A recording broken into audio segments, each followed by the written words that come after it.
Howdy, friends and neighbors. This is your friendly neighborhood wrestling TikTok creator, Benjamin J. Dixon, with BJ's Hot Take of the Week. Now, as I said on the Cody Rhodes one, I'm going to keep this primarily, this is my opinion, and you can argue with me in the comments if you want to. But here's my hot take of the week. Now, this is purely nostalgia based. Purely nostalgia. 2008 was one of the best years in professional wrestling. Now, if you were a ruthless aggression kid like myself, who just grew up in a time where, you know, Benoit was gone, Eddie had passed away. I mean, we all grew up in a time where wrestling was becoming commercialized and the product was turning PG and all those different things. But what I particularly loved about 2008 was the the back to back to back good pay per views we had. From, I mean, SummerSlam 2008 was a good one. Now, did the did the CM Punk versus JBL match need to happen? Absolutely not. But it told a story about old school versus new school. Punk proved himself. John Cena versus Batista happened on the same pay per view. Batista versus I'm sorry, Undertaker versus Edge and Hell in a Cell happened in that same pay per view. One of the best match endings I've ever seen in my life was that match. I mean, you had Backlash 2008. You had that because it was that four way between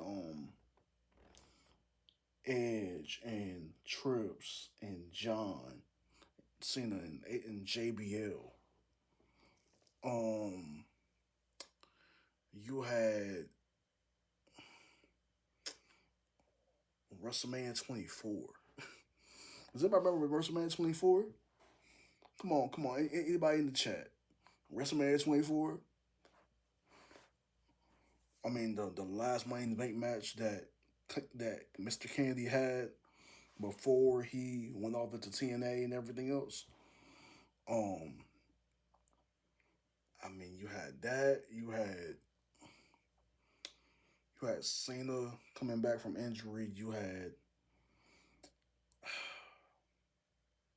Randy Orton doing this Age of Orton gimmick.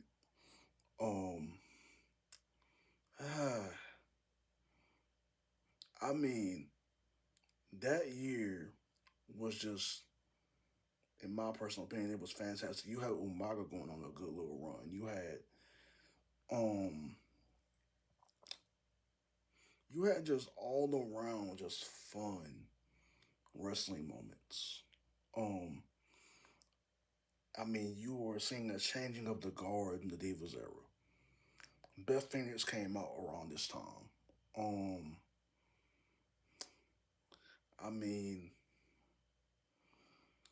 it was becoming different slowly but surely with the Divas division. It took a couple of years. It took until about 2011, 2012 for them to really get it that they can't do the Diva stuff too much anymore. But this was the beginning of that.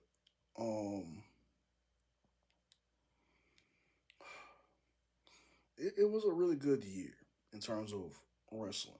I mean, you had obviously the Edge story with the World Heavyweight Championship, and him being married to Vicky Guerrero on a episode of SmackDown. I mean, you had so many different things that just ran throughout the entire year, or going on into even going into 2009, a lot of that was great. I mean, you had so many generational things happen during that time, and that's why for me, I also think that 2008 was one of the greatest, one of the best years of professional wrestling for fans of like myself who grew up in the Ruthless Aggression era in WWE, and we're seeing the different things that we were seeing around that time. You even had, and I did not necessarily like the ECW stuff that they were doing around this time because it became basically a SmackDown and Raw light around that time, and ECW was becoming a shell of itself, and it was really just becoming a a training facility. Really, it ended up, and that was the only thing that I will literally say that happened that legitimately was lackluster. Um, Rather than that, where's your thoughts in the comments, guys? I know this one's gonna be pretty interesting. Um, if you're a wrestling fan, if you like, I'm here. What you see here, click the tap button on the side, repost, share, put in your favorites, share with your friends. I'm BJ Dixon, signing off. God bless.